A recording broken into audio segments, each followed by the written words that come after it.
Hi folks, it's Andy. I hope you're having a fantastic day. Welcome to this episode of Kendo Video Feedback.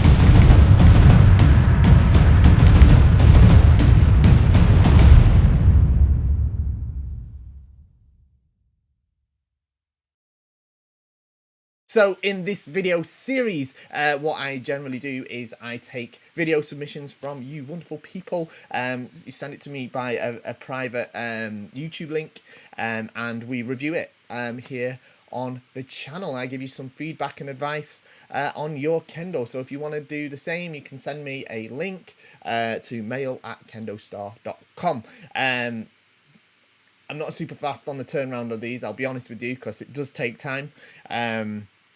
But if you send it to me, I will do my best to get to it. Okay.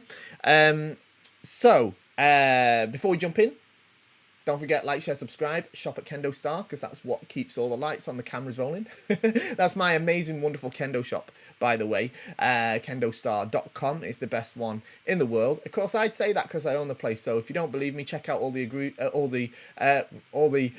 reviews that agree with what I'm saying there. And I'm sure there's people in your dojo using it as well. So get to Kendostar.com. Now, before I just hit this play button, don't forget, these people have been gracious enough to send their videos to us. They've been courageous enough for us to review it here on the channel and put themselves in front of everybody. So I don't want any negative comments or judgments in the comments down below. I'll just delete them. All right. If you think you can do better, or if you've got some criticism of your own that's sort of mean or nasty, send me a video. We'll see if you're right. Okay, right. So let's get into this. Our participant today is on the right hand side of the screen here. I'm not entirely sure what grade or level they are at. So I'm gonna just go into this with no sort of context in terms of grade. But we'll have a look and see how we get on. Okay.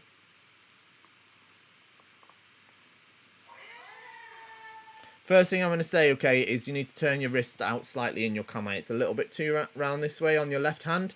You want to be just holding the shinai a little bit more round that way, and your left hand is a little bit too close to you, okay? I'd like to see it another inch or two further away, all right? A little bit more support given to the shinai in that way, and I think you'll find you'll make better strikes. Not that I've seen any of them yet, but all right, that's the first thing I'd say.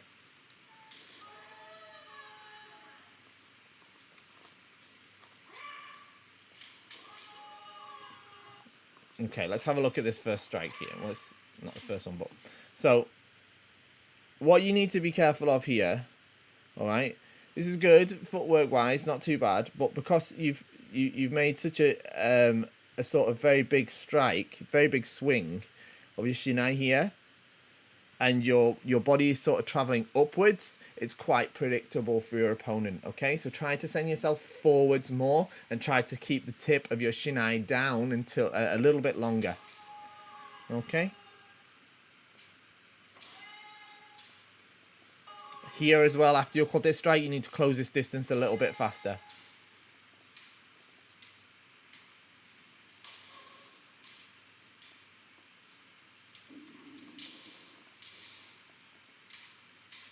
Okay. Okay, so here there's nothing really happening. Okay, so you want to cut this stuff out of your kendo, to be honest, because it's not going to lead to a datotsu. All right, this, you know, I know you sort of went to show the hiki, the sort of door here, but it's not convincing in any way, and if anything else, it's sort of exposed your men. So you need to clean this area of your kendo up, frankly, make it a little bit sharper. It'll just make any strikes or feints more convincing. Okay, so here as well, this isn't the... See how you've been sort of overcome by your opponent's semi here? So here, what you need to do in order to defend yourself is close that distance immediately. So step forward, don't stay still and try to block, or you'll receive the strike as you did. Okay? Good. Good men. But don't do Ayumi Ashi, okay? Okay, not Ayumi Ashi. It should be Okuri Ashi, okay? Good as well, same. But let's lose that Ayumi Ashi, definitely. So I want to fix your kamae a bit as well. As I said before, about this distance here is a little bit too close. And I tell you what it is. You don't want to move your left hand forward. You need to move your hips back an inch or two. All right? Your hips are... You've got this sort of... As I've said in previous videos, you've got this sort of S shape going on in your kamae slightly. All right? And it wants to be a triangle shape like this. So your hips are just too far forward. You're carrying too much of the weight of the shinai on your hips, which is why when you strike you have to lift the shinai quite big and it goes up this way, because your hips are carrying the weight of the shinai, when what the job they want to be doing is propelling your body forward, and it needs to be your upper body that controls the shinai. All right, see, that's why when you make this strike at kote, there's it's what's called it's kiken dai fuichi. So it's not together. Yeah, it's slightly disjointed. See how your foot is well in a look. Your foot lands halfway through your strike. Yeah. So it's that it shouldn't land together with the strike. The shinai should actually technically land a split second before the foot. So you've got it back to front. And then you sort of stood there at a dangerous distance. So you need to close that real fast.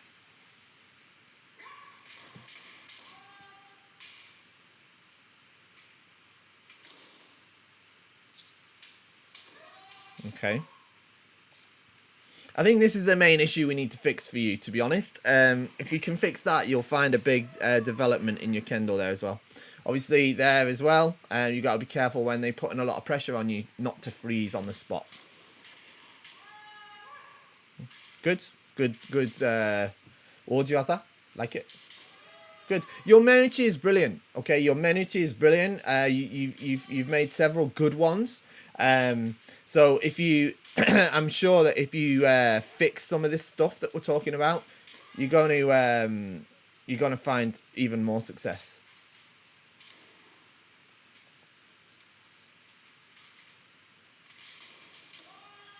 Okay, this isn't really how you want to look at making the separation from Subazeri. You want to try and either make the Hikiwaza, but this sort of strange, this sort of in between distance striking is it's not really going to result in the Datotsu.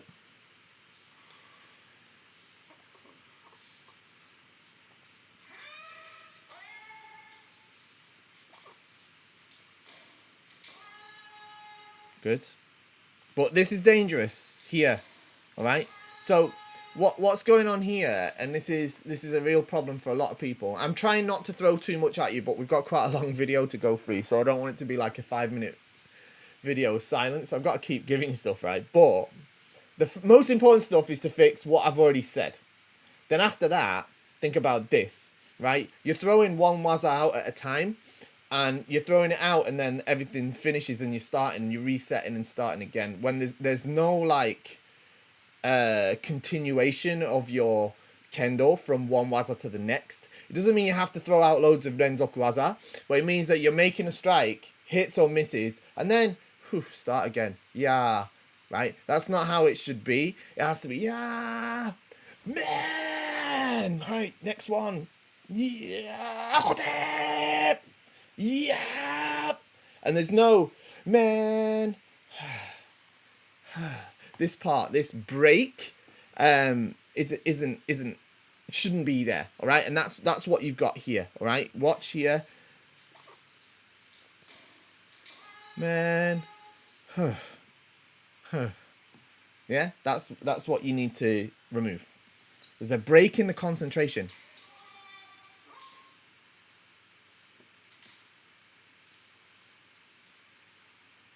I understand you can't be switched on all of the time, But what you know, there's, especially in like an extended Keiko, you've got to take some sort of time to catch your breath and sort stuff out. But you still have to be focused on your opponent. And like, those breaks can't happen after every single waza is my point.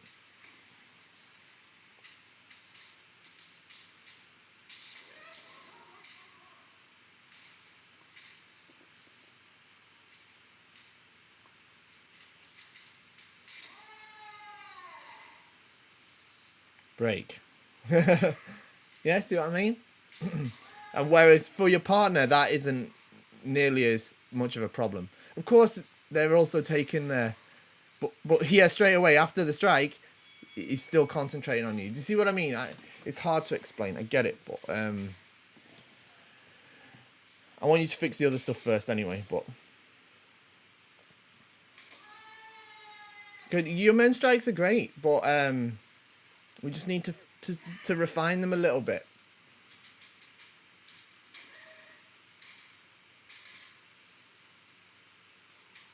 I'm talking exclusively, you know, in reference to the Kendo guy on the left, by the way, because that's who sent the video and asked for the feedback. So,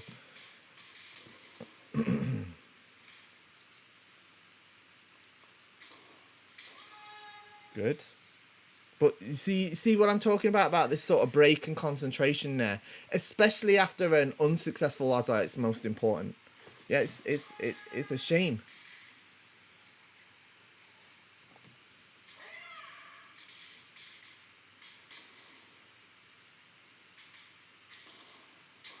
Good. But see here, he sort of put you on the back foot there. You sort of broke your posture a little bit. It's not your posture, but broke you a little bit. Now, one thing I will say, what I really do like about the kendo that you're doing, is that you're using your left foot very, very well. All right, you're using your left foot very, very well to propel yourself for your men strikes, and that's one of the reasons that they are so good and why you are making contact with them. But the problem is that you've got, like I say, is you've got to fix that kamae and fix that hip positioning so that your datotsu will have so much more quality, and you'll find that you just have much more success. So this stuff's nonsense. You need to just cut that out where it's just bashing away.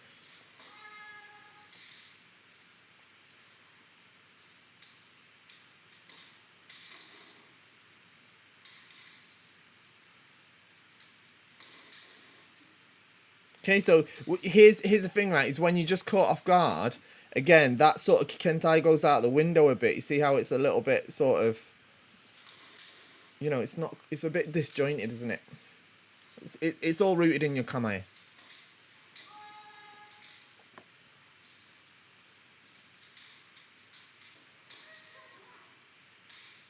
I'll tell you what though, if you fix that positioning of your hips and your left hand, you'll see a massive improvement in your kendo. I'm absolutely confident of that.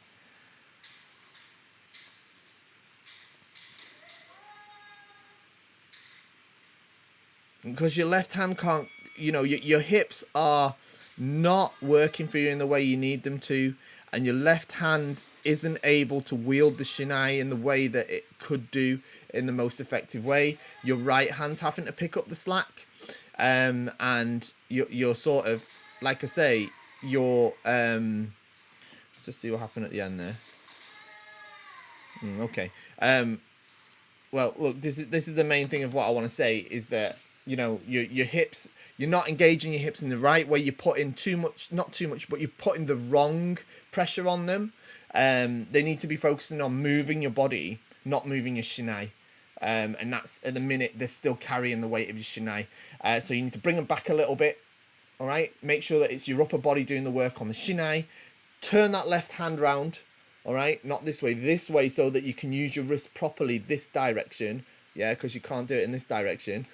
Yeah, and then you're going to see a massive change in your kendo. You're going to find that your kendo becomes much more efficient and therefore much more effective. Okay, that's about all I want to say on it. other than that sort of not taking the breaks after each strike. It's not breaks, I mean breaking concentration, yeah.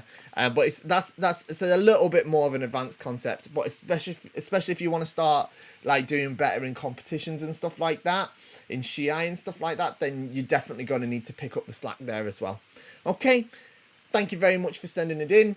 And that's it. So if you want to send a video for a similar sort of review and feedback, you can send it to mail@kendostar.com. You just send a private YouTube link and I'll have a look at it in a video like this. Don't forget to like, share, subscribe, shop at Kendo Star, and I'll see you all next time. Bye-bye.